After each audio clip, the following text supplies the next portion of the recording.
Happy to give the floor to Arnold Kell from the National Research Council in Canada. And today he will talk about molecular inks for printed electronics. Arnold, the floor is yours. Thank you for the introduction. Thank you for attending the talk. So first I'll introduce National Research Council for those of you that are not familiar with it. We are Canada's largest federal research and development organization. Our mission is knowledge advancement, and those happen largely through internal projects and projects with academia.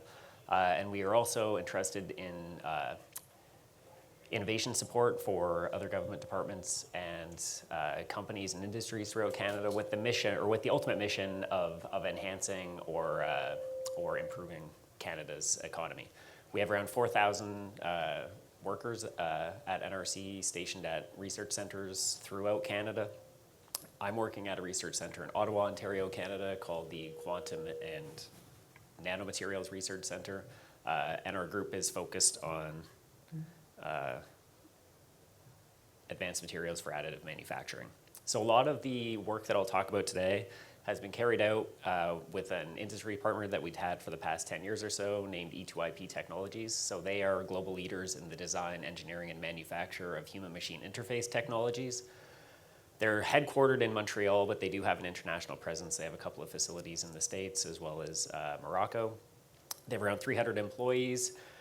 They're certified by the most demanding standards, and they have a portfolio of close to 20 patents now, many of which are co-owned between NRC and E2IP.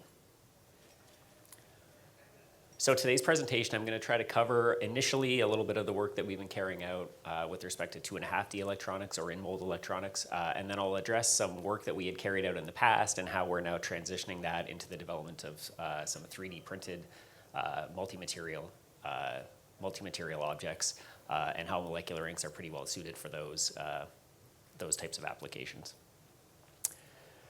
So just to introduce the idea of what molecular inks are, most of us are probably familiar with silver flake-based inks. These have been the real workhorse in the printed electronics industry for probably 30 years. They're essentially large flakes that are formulated into some screen printable formulation. You heat them up, the solvent evaporates, the flakes collapse on one another, and you get a conductive trace. In most applications that these are entrenched in, there's not a lot of point in trying to displace them. They work very well. They're relatively low cost. There are limitations with what flake inks can do. Typically, you can only process them by heating them up and having the solvent evaporate. Because the flakes are large, you can have limitations in the type of resolution you can get when you print these. And there can also be limitations in the amount of elongation that you can exert on these. If you're looking at stretchable applications, and in order to mitigate that, you have to add an elastomer that allows you to stretch it, but adding more elastomer can impact the electrical properties. So there are some holes in the technology, especially when you're looking at emerging applications, and this was the sort of the idea behind developing molecular inks. So we had a nice presentation earlier today highlighting what molecular inks are. So they're essentially particle-free inks made up of metal salts. What's interesting about it, from my perspective, I have a background as a chemist, is that you have this heat trigger that initiates the formation of metal nanoparticles in situ. As the solvent evaporates and any capping ligands that you have around those nanoparticles evaporate, the nanoparticles coalesce into a really dense, highly conductive film. And also as a chemist, what's interesting is you have this heat trigger, so you can take advantage of ways to create heat in those traces in order to initiate that chemistry, and I'll highlight a couple of interesting things we've been doing with that and the value that that's brought to a number of applications. The first application I'll highlight is in-mold electronics. So most of you are probably familiar with this. Many people have spoken about it. It's this new innovative way of carrying out industrial processing of human-machine interfaces, or HMIs. It combines in-mold decoration and printed electronics.